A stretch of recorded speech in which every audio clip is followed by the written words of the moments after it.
이 괴로움을 놓아버리는 일은 인생에서 가장 어려운 일이고 자기인식과 성숙함과 시간이 절묘한 비율로 섞여야 가능한 일이다. 안녕하세요. 골라듣는 뉴스룸에서 함께 책 읽는 시간 북적북적입니다. 저는 권애리 기자입니다. 수천 년에 걸친 생활의 지혜가 쌓여있을 24절기. 지금까지도 절묘하게 들어맞는다 싶을 때가 많죠. 며칠 전이 가을을 맞이한다는 처서였잖아요. 해마다 느끼는 건데요. 아직 이렇게 더운데 무슨 처서야 싶을 때 처서가 듭니다. 그리고 정말 뭔가 선선해진다는 느낌이 와요. 여전히 더운 건 마찬가지지만 희한하게 뭐랄까 그 더위에 두꺼움이 좀 얇아진다는 느낌이 들죠. 특히 아침 저녁 무렵에요. 저희 집에 서양 쪽에 방이 있는데요. 그 방은 냉방을 따로 하지 않으면 들어가는 게 고역일 정도로 여름 내내 더웠거든요. 근데 오늘 아침에 들어갔다가 놀랐어요. 방이 갑자기 시원해져 있는 거예요. 밤새 식어서. 이렇게 가을이 오고 있습니다. 2, 3주에 한 번씩 북적북적을 하면서 벌써 몇 번의 가을을 지났어요. 그러고 보니까. 근데 가을은 아무래도 독서의 계절이라는 별명까지 붙어있는 시기이다 보니 북적북적 하면서 이 책이 요맘때 잘 어울릴 것 같아요. 이런 뻔한 듯 하지만 그래도 들으면 솔깃했으면 좋겠는 멘트와 함께 책을 들고 오기 딱 좋은 때입니다. 네이버 오디오 클립에 댓글 남겨주신 깐돌이님 감사합니다. 제가 요새 들어 점점 댓글이 줄어드는 것 같아서 살짝 기운이 빠지고 있었다고 푸념을 했더니 항상 잘 듣고 있다고 댓글 남겨주시고 그때 낭독했던 책 배움의 기쁨을 완독하신 다음에 또 남겨주셨어요. 배움의 기쁨. 책을 내려놓을 수가 없어서 한나절 만에 다 읽었다고. 준거 집단의 보호와 압력에서 벗어나 오롯이 자신으로 있는 것이 얼마나 어려운 일이며 그럼에도 불구하고 불가능한 일은 아니다. 책의 핵심을 한 줄로 간파해서 요약도 해주셨어요. 앞으로 기운 빠지지 말라고 일부러 댓글을 거듭 남겨주신 것 같아서 정말 감사했습니다. 힘을 받아서 이번 주에도 가을의 초입에 함께 읽고 싶은 책을 골라봤는데요. 이 책은 책을 좋아하는 북적북적 가족 여러분들 중에서는 에이 그거는 난 이미 읽었지 하실 분들이 꽤 있을 수도 있겠다는 생각이 들어서 조금 망설이다가 가져왔습니다. 지난 2020년에 국내에서 1쇄를 찍은 뒤에 올 여름까지 무려 14쇄를 찍는 기염을 토한 캐럴라인 랩의 에세이집 명랑한 은둔자입니다. 우리나라에서도 엄청난 베스트셀러였네요. 정말. 캐럴라인 랩은 1990년대에서 2000년대 초반에 이르기까지 미국의 젊은 여성 에세이스트로 명성을 날렸던 사람입니다. 2002년에 42이라는 아까운 나이에 요절하지 않았으면 아마 지금까지도 활발하게 글을 쓰고 있지 않았을까 안타까운 마음이 들어요. 자신의 알코올 중독 경험, 또 일종의 다이어트 중독이라고 할 수 있는 거식증 경험을 낱낱이 솔직하게 드러낸 글쓰기로 많은 공감을 얻으면서 이미 생전에 베스트셀러 작가였습니다. 오늘의 책 명랑한 은둔자는 혼자 사는 여성으로서의 삶의 방식이 굳어져 가고 있던 그의 인생 후반부에 쓴 이런저런 에세이들이 모여있는 책입니다. 사실 20년도 더 전에 쓰여진 에세이들이고 또 혼자 사는 여성의 삶에 대해 이야기하는 에세이다 그러면 뭐 그런 글들 많잖아 이런 생각이 사실 이제는 먼저 좀 들기도 하죠. 그런데도 이 책을 오늘 함께 읽고 싶다고 생각했던 이유는요. 혼자 사는 여성, 또 혼자 살면서 반려견을 기르는 여성, 알코올 중독으로 고생해본 여성이라는 어떻게 생각하면 꽤 일반적이기도 하지만 또 어떻게 보면 아주 특징적인 삶에 대해서 내밀하게 이야기하고 있음에도 불구하고요. 자기 객관적인 글이란 이런 거구나. 자기 합리화가 아니라 객관화를 하는 작가의 성찰이란 이런 거구나. 새삼 생각하게 해주는 글들이기 때문이었어요. 사실 저부터도요. 같은 여성이기는 하지만 캐롤라인 넵과는 많이 다른 형태의 삶을 살고 있습니다. 캐롤라인은 성격도 저와는 다른 점이 비슷한 점보다 더 많은 것 같아요. 그냥 비교적 젊은 나이의 현대 도시 여성의 삶이라는 것 외에는 공통점이 별로 없습니다. 하지만 캐롤라인 넵이 이야기하는 삶에 대한 자세, 고통, 기쁨, 슬픔, 본인이 넘어졌던 순간들과 극복하는 순간들의 그 단상들이 들키고 싶지 않았던 혹은 누군가는 알아주길 바랐던 나 자신의 모습에 바로 겹치는 점들이 적지 않았습니다. 무엇보다 스스로의 삶에서 넘어지거나 그르쳤거나 또는 세상에서 그렇게 일반적으로 받아들여지지는 않는 삶이라고 여겨지는 지점들에 대해서 변명하거나 자기 합리화하는 면이 놀라울 정도로 보이지 않습니다. 그보다는 샅샅이 솔직하게 객관적으로 스스로를 관찰해냄으로써 어떤 독자에게도 가닿을 수 있는 글을 쓰고 있어요. 이른바 공부 많이 하고 예민하고 까다로운 젊은 여성이 쓴 글이라는 선입견에서 올 수 있는 인상과 달리 누구라도 스스로를 비춰볼 부분이 있는 거울 같은 글들입니다. 캐롤라인 넵의 시선에 당연한 건 없습니다. 이를테면 세상이 그냥 여자들의 우정이란 게 그렇지 뭐 하고 선을 그어버리거나 폄하하는 그런 여자들의 우정에 대해서도 날카롭게 그 결을 짚어내서요. 여자들의 우정이 왜 그런 오해를 받는지, 왜 그런 오해까지 동반할 정도로 특별한지 차분하게 깨닫게 합니다. 여자들의 우정을 전혀 변명하거나 미화하고 있지도 않고 있는데도 말이에요. 단순히 날카로운 통찰이 있을 뿐만 아니라 이것은 열정이라고 이야기할 수밖에 없을 것 같은 삶에 대한 진심 어린 태도가 있기 때문에 가능했던 분석력이라고 생각했어요. 가을은 이렇게 스스로를 비춰볼 수 있는 맑은 거울 같은 걸작 에세이로 시작하는 게 역시 제일 잘 어울리겠죠? 오늘은 에세이 한 편을 쭉 읽기도 하고 또 그냥 캐롤라인의 단상들을 그냥 여기저기 두서없이 뽑아내서 읽는 식으로 쭉 한번 낭독을 해볼까 합니다. 버스에서, 지하철에서, 운전하시면서 또는 주말 고즈넉한 오후에 혼자 앉은 방에서 서로를 비춰보는 오후에 함께 해주신다면 너무 기쁠 것 같습니다. 들어주시는 모든 분들 늘 깊이 감사드립니다. 다가오는 가을에도 함께 북적북적 했으면 해요.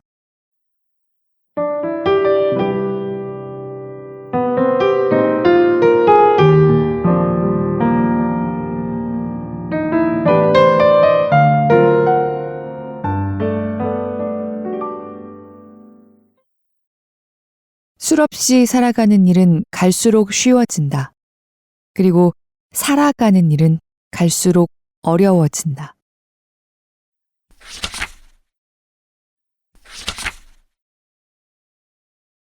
술은 그토록 알 수 없는 수수께끼입니다. 우리가 술에 절어 있을 때는 술이 유일한 해결책인 듯, 술이 자신을 산산조각 나지 않게 붙잡아주는 접착제인 듯 느껴지죠. 하지만 사실은 술이 문제의 근원이죠. 술은 우리가 꼼짝달싹하지 못하도록 발바닥을 바닥에 붙여놓는 접착제죠. 그날 아침 저는 어째서인지는 몰라도 그 사실을 깨우쳤습니다. 어쩌면 퍼뜩 머릿속을 스친 생각에 불과했는지도 모르겠지만 그 순간의 생각이 점차 자라서 결국 저를 다른 방향으로 움직이게 만들었습니다. 진실은 무척 단순하지만 알아차리기 어려운 것이죠. 저는 아빠를 사랑했어요. 하지만 아빠처럼 되고 싶진 않았어요. 저는 술을 사랑했지만 아빠처럼 죽고 싶진 않았어요. 2달 뒤, 저는 술을 끊었습니다.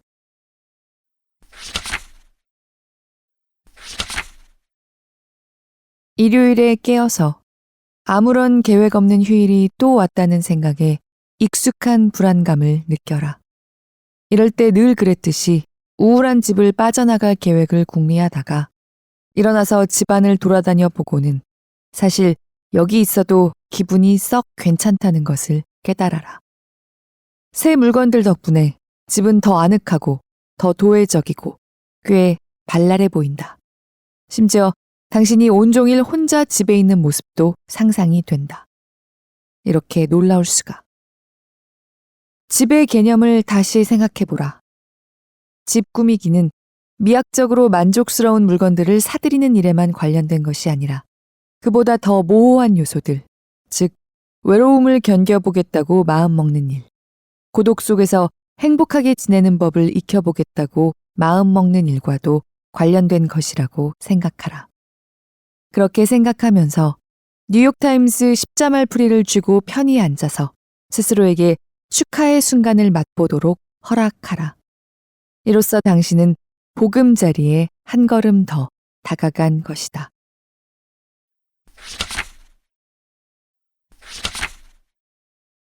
하지만 아버지가 돌아가신 지 5년이 흐른 지금 그 감정들은 다소 누그러졌다. 덜 통렬하고 덜 자동적이고 덜 필요한 것이 되었다. 나는 개를 쓰다듬으면서 생각했다. 우리는 각자의 부모에 대해서 오랫동안 남몰래 화낸다. 부모가 어떤 사람인지, 어떤 사람이 아닌지, 우리는 그들이 어떤 사람이기를 바라는지, 우리가 어떤 실망과 단절을 겪었는지, 그들이 우리를 키운 방식이 왜 이렇게 꼬여 있었는지, 이 모두에 대해서 화낸다. 이 괴로움을 놓아버리는 일은 인생에서 가장 어려운 일이고 자기인식과 성숙함과 시간이 절묘한 비율로 섞여야 가능한 일이다. 어떻게 혹은 왜 그 일이 가능해지는지 부모에 대한 복잡한 감정에서 가장 아픈 모서리들이 깎여 나가는지 그건 나도 잘 모르겠다. 하지만 아버지의 목소리를 들으면서 나는 그분이 돌아가신 뒤 내가 얼마나 멀리 나아왔는지를 떠올렸다. 나는 작은 눈물의 강을 타고서 우리가 그 테이프를 녹음했던 날부터 내가 마침내 그것을 틀어본 날까지 흘러왔다. 그리고 이제 나는 내 집에 있다. 이곳은 내게 성소처럼 느껴지는 곳이다. 그리고 이제 나는 내 개와 함께 있다. 나는 이 개를 조금의 두려움도 자제함도 없이 사랑하며 이것은 내가 아버지를 사랑할 수 있었던 방식과는 전혀 다르기 때문에 이 사랑이 내게 엄청난 교정 효과를 발휘한다고 느낀다. 그리고 이제 나는 술을 끊은 지 4년이 되어 간다. 나는 많은 일을 해낸 셈이고 먼 길을 나아온 셈이다. 그리고 이렇게 멀리서는 과거가 좀 더 부드러워 보인다. 덜 고통스럽고 더 인간적인 것으로 보인다. 그날 밤 아버지와 내가 식탁에 앉아서 테이프를 녹음하던 모습이 떠오른다. 아버지는 휠체어에 앉아 계셨고 나는 포도주 잔을 생명줄처럼 움켜쥐고 앉아 있었다. 우리가 둘 다 서툴렀다는 생각이 든다. 하지만 그럼에도 불구하고 우리가 둘 다 불완전하고 부자연스러운 방식으로나마 투병 기간 내내 서로에게 곁을 주려고 노력했다는 생각이 든다. 우리가 잃어버린 기회와 놓친 연결감과 이런저런 후회도 떠오르지만 무엇보다도 크게 느끼는 것은 일종의 평온함이다. 나는 생각했다. 우리는 노력했어. 마지막에는 우리 둘 다 최선을 다했어.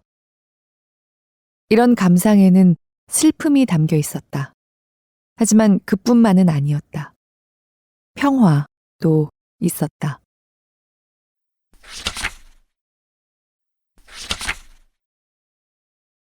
최근에 부모님 댁을 방문했을 때 부모님이 전보다 더 늙고 약해지신 듯 보인 적 있는가? 이런 생각이 머릿속을 스친 적 있는가? 젠장, 아버지가 돌아가셔서 어머니 혼자 남으면 어쩌지? 아니면 이런 생각. 어머니가 아버지보다 먼저 돌아가시면 어쩌지? 아버지가 혼자 생활하실 줄이나 아나? 사람들이 흔히 부모에게 느끼는 죄책감. 그러니까 당신이 부모에게 좋은 자식이 아니었다는 걱정이 들 때가 있나? 혹은 만약 부모님이 아프실 경우에 당신이 좋은 자식 노릇을 하지 못하리라는 걱정이? 모두 그렇다고 답했다고? 나와 같은 입장이 된 것을 환영한다. 당신이 그동안 누리던 부모님 은혜의 시기가 이제 끝난 것이다. 부모님 은혜의 시기란 당신이 부모에게 복종하지 않아도 될 만큼은 나이가 들었지만 아직 부모를 걱정할 만큼은 나이가 들지 않은 시기, 그 짧은 기간을 뜻한다. 그 시기는 보통 17살 무렵에 시작된다. 그때 당신은 처음으로 독립하고 자신을 부모가 정한 규칙이나 통금이나 기대를 더 이상 걱정할 필요가 없는 독립적 개인으로 여기기 시작한다. 부모님 은혜의 시기에 당신은 부모님을 나의 믿을 구석이라는 단순하고 일차원적인 용어로 정의한다. 그들은 당신이 댁에 찾아가면 저녁을 차려주고 어쩌면 빨래도 대신 해주는 분들이다. 당신이 쭈뼛쭈뼛 돈이 약간 부족하다고 털어놓으면 눈살을 살짝 찌푸리며 당신을 보는 분들이다. 아무튼 기본적으로 그들은 과거에 늘 그랬고 당신이 생각하기에 앞으로도 늘 그럴 것이듯이 그냥 거기 계시는 분들이다. 당신이 신경 쓸 일이 별로 없는 분들, 대체로 스스로 생활을 꾸려나갈 수 있고 당신에게도 그럴 자유를 주는 분들이다. 하지만 그 은혜의 시기는 보통 상당히 짧다. 대부분은 최대 10년에서 15년이고 어떤 경우에는 그보다 짧다. 그리고 그 시기가 끝나면 당신은 겁난다. 그 생각에 가끔 밤잠을 설치고 종종 친구들에게 이렇게 말하면서 진저리를 치게 된다. 두 분 중 한 분이 먼저 돌아가시는 걸 상상만 해도 못 견디겠어. 생각만 해도 미치겠어. 그것은 당신의 관점에 이제 중대한 변화가 생겼다는 뜻이다. 이전까지는 늘 부모가 당신을 걱정했고 당신은 그 걱정을 똑같이 되돌려주는데 익숙하지 않았을 것이다. 그들은 당신이 아니라 어른이 아닌가. 그 역할이 뒤바뀐다는 것은 상상하기 힘든 일일 수 있고 그럴 가망을 떠올리기만 해도 이전까지 믿어온 모든 가정이 무너진다. 이런 생각이 들기 시작한다. 맙소사, 우리 부모님도 사람이었어. 그렇다는 건 부모님도 약해질 수 있다는 거고 그렇다는 건 부모님도 슬픔이나 외로움이나 육체적 통증 같은 끔찍한 일들을 겪을지 모른다는 거잖아. 그뿐 아니라 으악! 무서운 일이다. 이런 두려움은 이해할 만하다. 부모의 죽음을 생각하면서 자기 자신의 두려움을, 자신이 무섭게도 고아가 되리라는 데 대한 두려움을 함께 떠올리지 않기란 거의 불가능하다. 하지만 죄책감은 왜 드는 걸까? 내 친구들이 자기 부모가 약해지는 것을, 혹은 슬퍼하거나 외로워하거나 아파하는 것을 보게 될 가망에 대해 이야기할 때 그들의 얼굴에는 거의 늘 자신이 방금 범죄를 저질렀다가 붙잡히기라도 한 양 경악한 표정이 떠올라 있다. 이런 죄책감의 일부는 이기적 충동에서 나올 것이다. 부모가 아픈 상황을 떠올리다 보면 부모가 자신의 도움을 필요로 하는 상황이 떠오르는 법이고 역사상 가장 오냐오냐 떠받들리며 자란 세대라고 할 수 있는 우리 세대에게는 그 상황이 그렇게 간단히 여겨지지 않는다. 솔직히 우리는 미래를 그릴 때 자신이 어떨지 상상하는 데 익숙하지 남들을 위해서 무엇을 해야 할까 상상하는 데는 익숙하지 않다. 따라서 아프거나 혼자 된 부모가 자신의 미래 계획에 깔끔하게 맞아들지 않을 수도 있다는 사실을 깨달으면 우리는 기분이 나빠진다. 어머니에게 이리로 이사와서 나와 함께 살자고 우기겠지. 얼마 전에 한 친구는 자신의 아버지가 돌아가셔서 어머니가 혼자 되면 어떻게 할 것인가를 이야기하다가 이렇게 말했다. 하지만 나는 어머니가 정말로 그러기를 바라진 않을 거야. 친구는 잔인하게 말한 게 아니라 현실적으로 말한 것이었다. 친구의 모녀 사이는 썩 가깝지 않고 그래서 친구는 어머니와 함께 살게 되면 어떤 갈등이 생겨날지를 알고 있다. 하지만 부모와 사이가 좋은 자식들도 죄책감을 느끼기는 마찬가지다. 내 아버지는 11개월의 투병 끝에 올봄에 돌아가셨는데 작년에 아버지가 아프기 시작했을 때 나는 죄책감을 잔뜩 느꼈다. 진단 결과를 들었을 때 처음 또렷하게 떠오른 생각 중에 하나는 이것이었다. 만약 아버지가 돌아가시기 전에 내가 아버지를 얼마나 사랑하는지를 보여드리지 못한다면 나는 남은 평생 죄책감을 느낄 거야. 그런 생각은 사실 도움이 되었다. 나는 아버지가 아픈 동안 함께 시간을 많이 보냈고, 그래서 아버지가 돌아가셨을 때는 내가 당신을 사랑한다는 사실을 아버지가 확실히 느끼고 떠나셨다는 점을 작은 위안으로 삼을 수 있었다. 그래도 이런 죄책감이 우리 내면에 숨은 무언가를 보여주는 건 사실이다. 죄책감은 강한 힘이다. 그 속에는 사랑이 있고 의무감도 있고 우리가 과거에 남들에게 무언가를 말하거나 보여주지 못했다는 데 대한 회한도 있다. 내가 그때 느꼈던 그 감정은 이제 과부가 된, 나는 싱글맘이라는 표현이 더 좋지만 어머니에게로 듬뿍 옮겨갔다. 어머니는 내가 아는 사람들 중에서 가장 강하고 자신을 잘 억제하고 미래지향적인 사람이지만 그래도 나는 어머니가 혼자 집에 있는 모습을 상상하면 움찔하게 된다. 나는 어머니에게 줄기차게 전화를 건다. 줄기차게 걱정한다. 엄마가 괜찮은가? 슬퍼하시나? 기운 내고 계신가? 그리고 어마어마하게 죄책감을 느낀다. 내가 엄마에게 좀 더 잘해드려야 하는데, 좀 더 적극적으로 생활을 개선해드려야 하는데, 정확히 어떻게 해야 하는지는 모르겠지만, 이런 죄책감이 평범하고 오래된 문제일 수 있다는 사실, 우리가 죄책감과 사랑을 본능적으로 하나로 얽을 수 있다는 사실을 깨닫는 데는 긴 시간이 걸린다. 이것이 삶임을 깨닫는데도 긴 시간이 걸린다. 우리는 모두 나이 들수록 삶이 더 어려워지는 게 아니라 더 쉬워진다는 신화를 믿으며 자라는데, 그리고 이것은 진짜 신화일 뿐이다. 나이 드는 부모의 모습만큼 그 믿음이 사실이 아님을 잘 보여주는 것은 많지 않다. 실제로는 우리가 나이 들수록 잃은 것이 많아진다. 점점 더 크고 버거운 과제가 나타난다.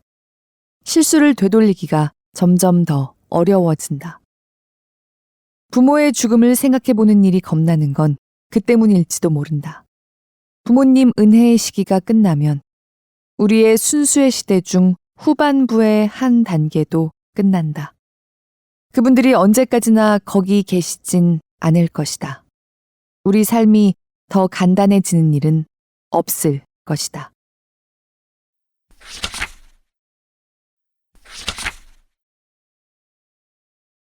내가 수줍음에 익숙하기는 해도 나라고 해서 수줍음을 타지 않는 여느 사람들보다 타인의 수줍음을 더 잘 읽어내거나 더 잘 참는 것은 아니다.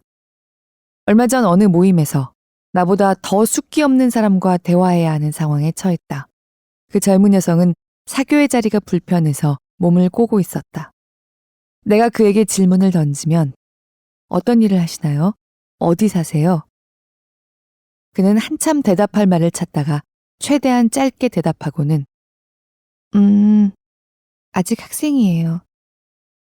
다시 바닥을 내려다보고 손가락으로 머리카락을 꼬면서 내 반응을 기다렸다. 나는 그와의 대화가 괴로웠다.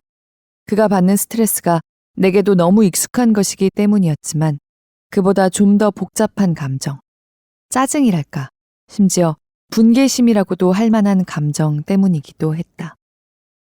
어색한 침묵이라면 나도 익히 알지만 그게 뭔지 알고 그걸 두려워하고 그걸 미워한다. 내가 그 침묵을 메우는 사람이 되는 것은 익숙하지 않다. 그리고 침묵을 메우는 데는 한가한 잡담을 나누든 진심으로 관계를 맺는 대화를 나누든 노력이 든다. 나는 그 젊은 여성의 어깨를 움켜쥐고 흔들면서 이렇게 말하고 싶은 기분도 들었다. 이봐요. 이런 상황이 힘들다는 건 알아요. 나도 수줍음이 많으니까.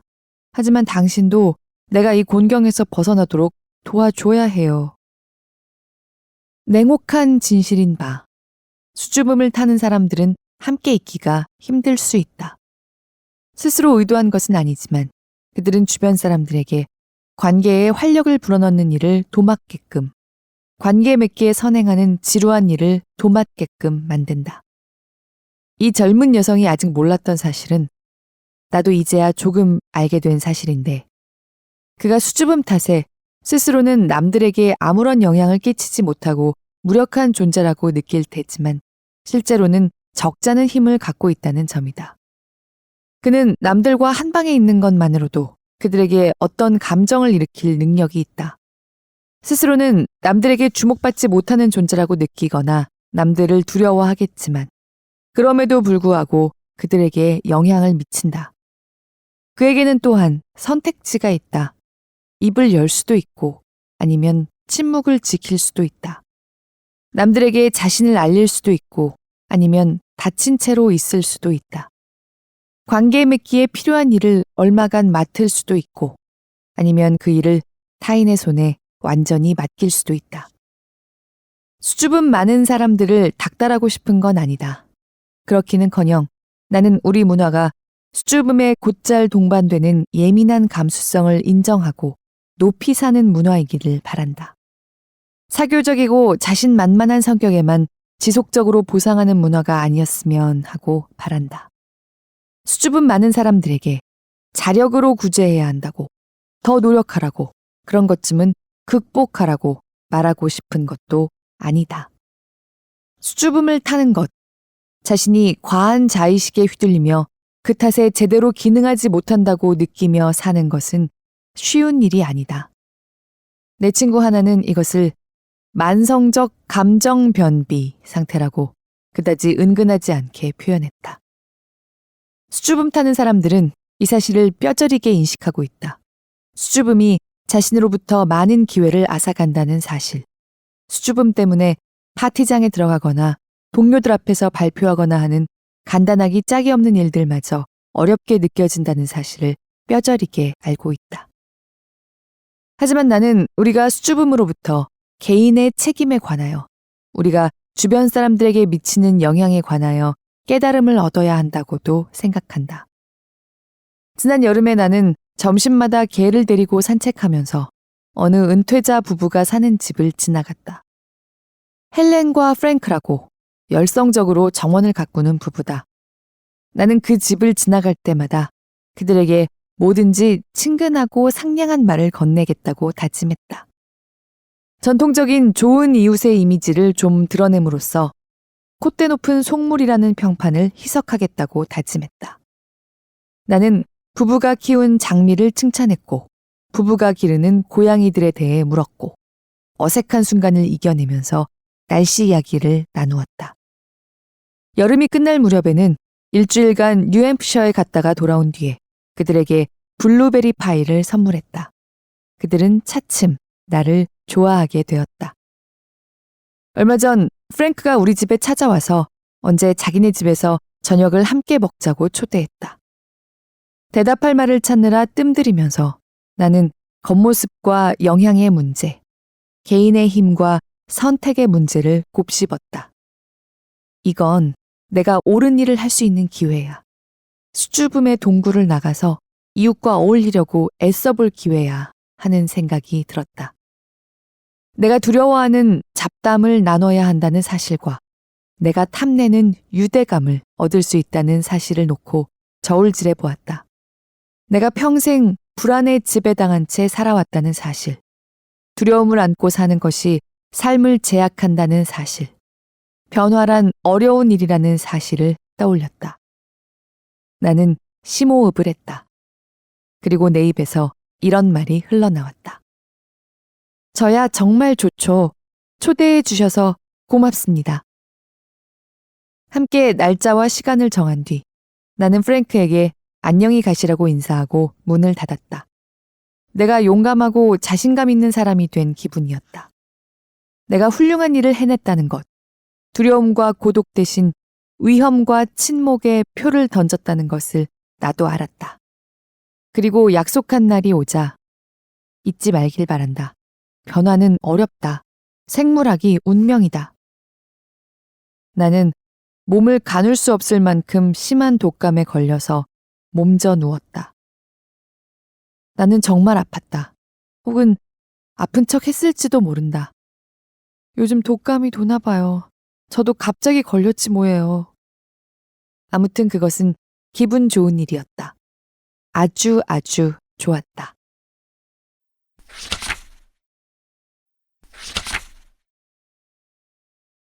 살아남는 관계라는 범주. 이번 주부로 나는 희망 없는 사람이다. 더 정확히 말하자면 호프 없는 사람이다. 사귄 지 1년 좀 넘은 친구인 호프가 캘리포니아로 이사 갔기 때문이다. 그리고 나는 그가 떠나는 걸 보면서 우정에 관한 이런저런 질문을 떠올리게 되었다. 사람들은 어떤 때 친구가 될까? 우리가 어떤 사람은 오래 친구로 유지하면서 어떤 사람은 떠나보내는 것은 왜일까? 요즘 내 주변 사람들 중 다수가 그렇듯이 호프는 처음에 개를 통해 알게 된 사이였다. 말하자면 상황적 친구의 범주에 드는 사람이었다. 우리는 개 주인 모임에서 만났고 우리 개들이 친구가 된 지 한참 지난 뒤에야 우리도 친구가 되었고 그 모임이 해산되자 다른 공원을 물색하여 거의 매일 저녁 일과 후에 그곳에서 만났다. 우리는 개들이 함께 뒹굴고 뛰노는 동안 야외 테이블에 앉아서 주로 개의 이야기를 나누었다. 훈련시킨 이야기, 개가 이런 귀여운 짓을 했다거나 저걸 또 망가뜨렸다는 이야기, 걱정과 애착에 관한 이런저런 이야기. 우리는 지난 가을에 거의 매일을 그런 식으로 보냈다. 가끔 다른 개 주인들이 합석하기도 했다. 그 다음에 우리는 길고 추운 겨울을 함께 났다. 똑같은 벤치에 매일 저녁 옹송그리고 앉아서 버틸 수 있는 한 버텼다. 우리의 우정이 상황적 범주에서 그보다 더 큰 것으로 넘어가기 시작한 시점이 그때였던 것 같다. 늘 그렇듯이 그 과정은 점진적이고 애매했다. 우리는 개라면 사족을 못 쓰는 사람들이었고 개에 헌신한다는 점에서 함께하는 동지였고 그래서 거의 매일 저녁 5시에서 6시 반까지 그 벤치에 덩그러니 앉아서 개들이 뛰어다니는 동안 오들오들 떨었다. 우리는 고난을 함께 겪는다는 기분, 의대생들이나 험난한 일터의 직장 동료들이 느끼기 마련인 유대감을 발달시켰던 것 같다. 우리야 엉덩이가 얼어도 좋으니 개들은 운동을 맘껏 해야 했다. 겨울은 봄이 되고 봄은 여름이 되었다. 날이 풀리면서 저녁의 만남도 갈수록 편안해졌고 거의 의식하지 못한 데다가 꼭 짚어 말할 수 없는 어느 시점에 우리는 우정의 어떤 선이랄까 하는 것을 넘었다. 대화의 폭이 넓어져서 개 이야기에서 우리 마음속 이야기로 넘어갔다. 서로에 대한 이해가 쌓였다. 서로 그날 하루를 어떻게 지냈는지 보고하다 보니 호프는 나와 내 일과 내가 남자나 친밀감이나 우울증 때문에 어떻게 앓는지를 알게 되었고 나는 그와 그의 사정들을 알게 되었다. 한여름 무렵의 저녁의 만남은 개들의 우정 못지않게 사람들의 우정 문제가 되었고 개들이 만나서 놀아야 한다는 핑계에 못지않게 우리가 만나서 대화해야 한다는 핑계에 따르는 일이 되었다. 나는 타인이 필요하다는 사실을 흔쾌히 인정하거나 애착을 쉽게 형성하는 사람이 아니다. 6월에 호프가 일 때문에 3주 동안 알래스카에 가게 되었을 때 나는 가벼운 우울증에 빠졌다. 나는 그 3주 중 2주가 지나고서야 내가 호프를 몹시 그리워한다는 사실, 우리의 매일 저녁 만남이 내게 무척 중요한 의식이 되었다는 사실을 스스로 인정했다. 그렇지만 우리 우정은 개들의 놀이터 너머로는 확장되지 않았다. 호프와 나는 같이 식사한 적도, 같이 쇼핑한 적도, 같이 영화관에 가거나 걔들 없이 저녁 시간을 보낸 적도 한 번도 없었다. 내가 우리 유대감의 미래와 우정 일반에 의문을 품게 된 것은 우리 만남이 이처럼 특정 시간과 장소에 오후 5시 개 놀이터에 고정되어 있었기 때문이다. 우리는 호프가 5,000km 떨어진 곳으로 이사간 뒤에도 계속 연락할까? 일상의 급박한 동기가, 우리의 경우에는 개 운동시키기가 사라진 뒤 이런 유대감은 어떻게 될까? 나는 나이가 들수록 우정에 좀 더 냉정해졌고 더 이상 작동하지 않는 친구 관계를 좀 더 쉽게 끊게 되었고 좋은 우정과 그저 그런 우정을, 기능하는 우정과 망가진 우정을 좀 더 빨리 구별하게 되었다. 10년 전, 아니 5년 전만 해도 나는 불만족스러운 친구 관계에 대한 참을성이 지금보다 훨씬 많았다. 한편으로는 우정을 키우고 유지한다는 게 얼마나 어려운 일인지 아직 잘 몰랐기 때문이었고, 다른 한편으로는 무엇이 되었든 유대감에서 결함이 발견되면 그것을 내 탓으로 돌리는 편이기 때문이었다. 친구와의 점심 혹은 저녁 식사에서 거리감이나 아쉬움이 들면 나는 내가 뭔가 잘못했기 때문이라고, 내가 제대로 관계 맺지 못해서라고 생각했다. 그래서 바람직하지 않을 정도로 너무 오래 그 관계에 매달렸다. 똑같이 거리감이 느껴지는 만남을 반복하고 실패한 우정이라는 네모꼴 못을 변함없이 동그란 구멍에 끼워 넣으려고 애썼다. 요즘은 레이다가 더 나아졌고 불만족의 문턱값도 훨씬 더 낮아졌다. 잘 되지 않는다 싶으면, 친구가 될 수 있을 것 같았던 사람이 알고 보니 나와 너무 다르다면, 서로의 가치와 감수성과 욕구와 목표가 너무 상이하다면 나는 그를 목록에서 지워버린다. 그런 결정을 늘 엄청 직접적으로 표현하는 건 아니지만 전화 답신을 하지 않는다든지 하는 식으로 점진적으로 거리를 두는 전략을 취하는 편이다.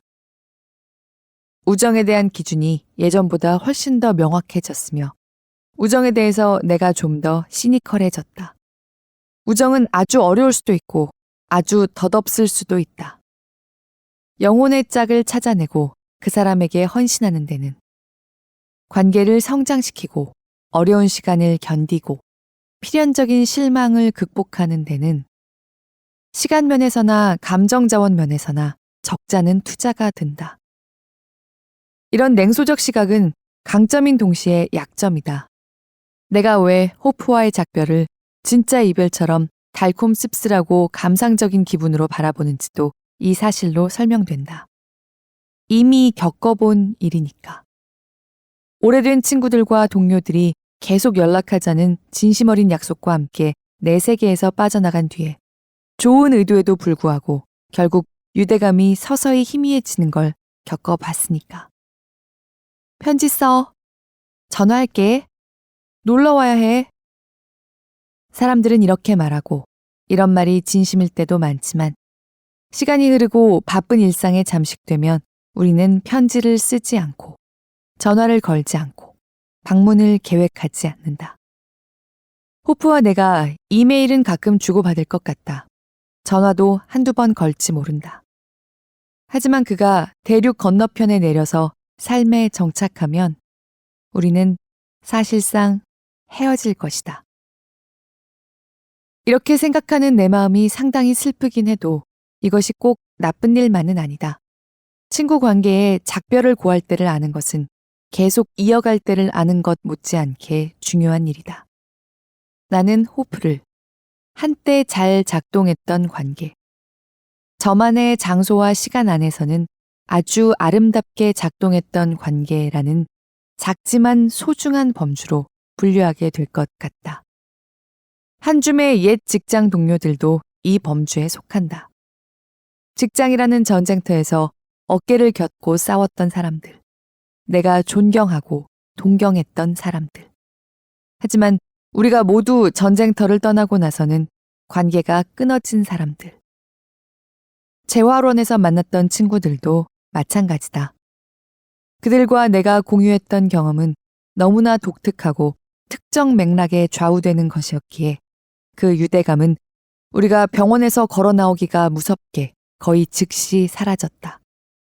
어쩌면 호프와 나는 서로에게 놀랍게도 앞으로 오랫동안 연락하고 지낼지도 모른다. 우리의 우정이 또 다른 종류의 작지만 소중한 범주, 즉 일상적 접촉이나 지리적 근접성이 없어도 살아남는 관계라는 범주로 바뀔지도 모른다. 하지만 내 생각에는 이 가능성이 현실이 될 만큼 우리가 오래 알고 지내진 않았고 공통의 역사를 충분히 쌓지도 못했다. 그러니 처음에는 상황적 친구였고 그 다음에는 마음의 친구였던 내 친구 호프는 이제 과거의 친구가 될 것이다.